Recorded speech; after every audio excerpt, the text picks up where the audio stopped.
Banyak kabar yang beredar di media sosial tentang Gus Miftah, bahwasanya Gus Miftah ini adalah bukan keturunan seorang kiai, artinya ya nggak pantas dipanggil Gus gitu. Apakah benar sih orang tua Gus Miftah ini bukan seorang kiai? Kita lihat video dari adik Gus Miftah. Karena apa? Jadi izin maaf, di sini saya sampaikan, bapak saya di sini dari masa bukaan di Desa Adiluhur ini. Nah, dulu desanya bukan Adiluhur, Adirejo, Kecamatan Jabung, Kabupaten Lampung Tengah. Nah, pada masa itu dipisah untuk menjadi Lampung Timur, dan desa juga dipindah menjadi Adiluhur, pecahan dari Adirejo. Nah, di sini bapak saya itu dari nol wilayah, dan di sini mendirikan waktu dulu musola langgar, kan gitu, langgar, karena memang bapak saya punya basic pesantren dari Jawa Timur, dari jurusan apa Gontor gitu loh. Nah, setelah beliau hijrah ke Lampung, eh, dia memang bertani. Tapi apakah seorang petani itu nggak boleh menjadi kiai, itu nggak boleh bertani? Kan begitu. Kalau di beritanya memang Miftah itu bukan anak kiai, ya kalau kiai besar iya.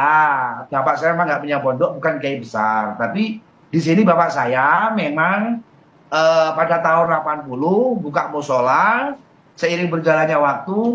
Nah, sesampainya pada masa kemarin sekitar 10 tahun yang lalu kakak saya menjadi viral, dia membantu musola kakak saya menjadi bagus, istimewa, dan memang 2 bulan, sekitar 5 bulan yang lalu musola itu direnovasi sama kakak saya menyeluruh.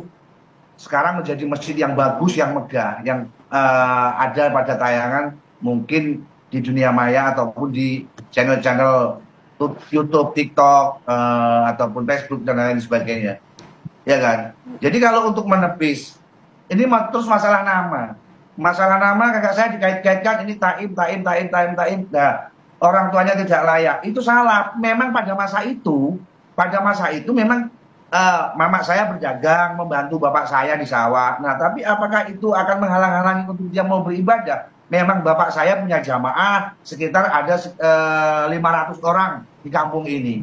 Entah itu jamaah Mursyid Toreko, entah itu jamaah Yasin, ya kan, tahlil, ataupun memang dalam kegiatan-kegiatan keagamaan, bapak saya itu di sini ditokohkan, gitu loh, ditokohkan sebagai ulama yang tertua pada saat ini di wilayah kami ini. Jadi di sini saya ingin menepis berita-berita dari netizen-netizen yang memang bahasanya tidak tahu. Ya mungkin saya maklumi lah ya. Mudah-mudahan dia selalu diberikan kemudahan, diampuni oleh Allah Subhanahu Wa Taala, dan memang selalu dimudahkan dari segala urusannya. Kita nggak ada sifat dendam untuk para netizen yang memang tidak tahu. Mau apa lagi? Ya kita memaklumi. Dan Adik dari Gus Miftah menjelaskan bahwasanya orang tua Gus Miftah itu, bapaknya atau abahnya itu ya termasuk seorang kiai, guys. Seorang kiai yang ada di Lampung, yang termasuk menjadi ulama lah, atau diulamakan, ditokohkan di kampungnya tersebut.